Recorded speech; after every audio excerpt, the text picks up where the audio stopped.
to find a comedian with a brain. This is Brad Stein, the comedian with a brain. Now, I know he has one because I watched him take it out of his briefcase. Mm-hmm. You had it in cold storage. Mm-hmm. Was that carbon dioxide? It close. It was just one of those blue packs. You can get it. Yeah. I try to make things really low maintenance, because when I end up in a lot of places like this, they don't have the proper cryogenic storage. Well, we didn't. No, you didn't. No. But thank God I was thinking ahead as I did, because I got a brain. Yeah. And I thought ahead. And it was funny because initially we had a series that we was going to call The Comedian with an Appendix, but somehow it didn't have the same ring, and that's why we went with the brain. I hope you people appreciate that. And if you don't have a brain, call somebody that doesn't. They'll interpret for you what we're doing, so you'll be able to follow along.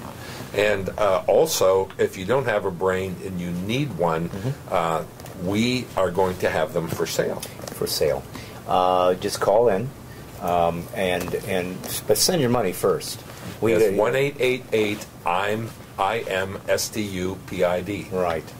And we can get you. We'll send you one. Right, $49.95. Send it to our address, and then pray that the brain will come in the mail. And if it doesn't come in 2 weeks, realize that your faith was weak, and you need to send in more money and keep praying and keep trying it until the brain shows up. Or until something happens. Something will happen. We promise you. Yes, it will.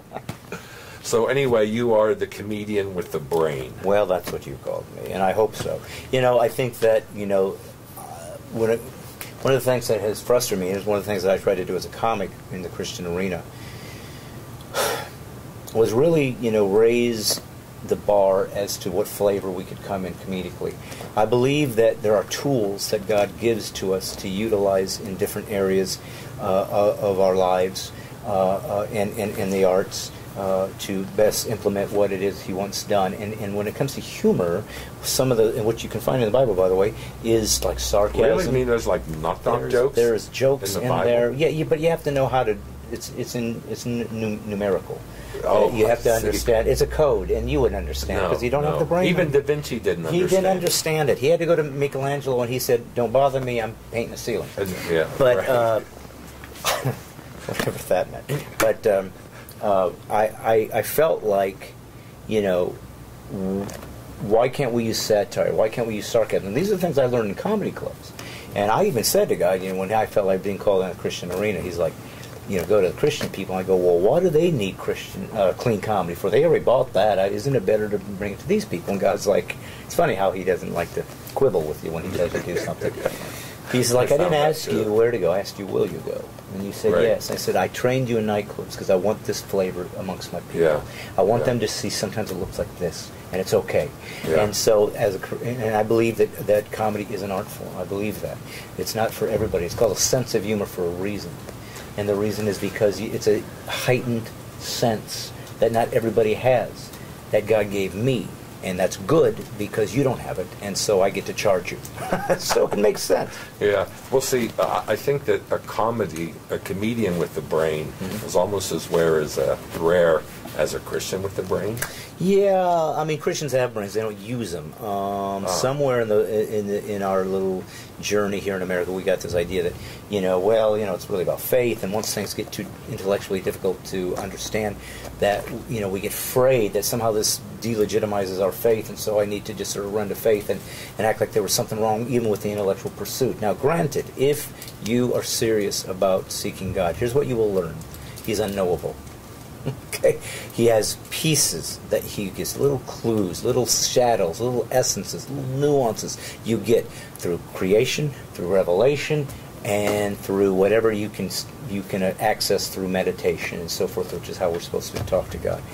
But most of Him is inaccessible because we're locked in 3 dimensions with 5 senses. But as people will find out who read my books and who will read the next book I'm doing on who would do that? Right. On multidimensional living, that we really don't have to be locked into time and space. There's more to it than that. But this is what you talked about, intellectuals. I mean, to me, this is what's fascinating, is that even in quantum mechanics, they believe that there's up to 12 dimensions. Now, this is Right. what humans have conjectured. It's how they Did came you up. say dimensions or dementia? Dementia, but I said dimensions first, but your dementia caused you to misinterpret it. I see. Okay. Anyways, what I found was that if humans can conceive of 12 dimensions, Wow. and if God is real, as we believe him to be, omnipotent and omnipresent, that means he's in all dimensions simultaneously, which means the reason we don't see God the way people do, the reason atheists are angry, because if you just pop out of the sky with this big face, I'll believe in God. And intellectually, if I wanted to talk to them strictly from a pragmatic standpoint, I said, you're not even using your intellect properly. You couldn't see God because you're limited with your senses and your dimensions. If God is ultra-dimensional, then there's angles to him you are incapable of seeing. Any more than a two-dimensional person can see three dimensions. Something would be off. I use this theory. What if he came to a country that had been born blind, a small village, and they were all blind, and they always were blind. That was their whole lineage. They had a sacred tree, and they said, hey, you walked in there, can you see our tree? And you go, yeah, I see your tree. And they say, oh, you can smell it? And you go, no, I can see it. And they go, oh, you mean you felt it? No, I see it. Well, oh, you can hear the leaves rustling in it. No, I see it. Oh, you've tasted from the fruit. No, I see it. Oh, you can smell its fragrance. No, I see it. They only had 4 senses. Oh, they go, how could you see that? And you said, there's no way you could do it. You didn't touch it, taste it, hear it, or smell it. So what does it mean to see it? It's another dimension. Yeah. But to them, they could legitimately say, based on all the knowledge they have, there is no such thing as see. I can't even conceive what that means, this other way of observing. So to me, that's where God lives.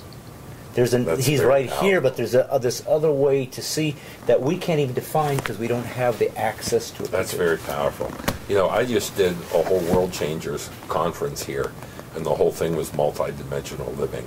Cool. And it's very interesting because when we begin to see that, see in the spirit, our lives change. Well, and Christians have this tendency to isolate their biology with their spirituality as though it's separate. But it isn't. Everything is supernatural.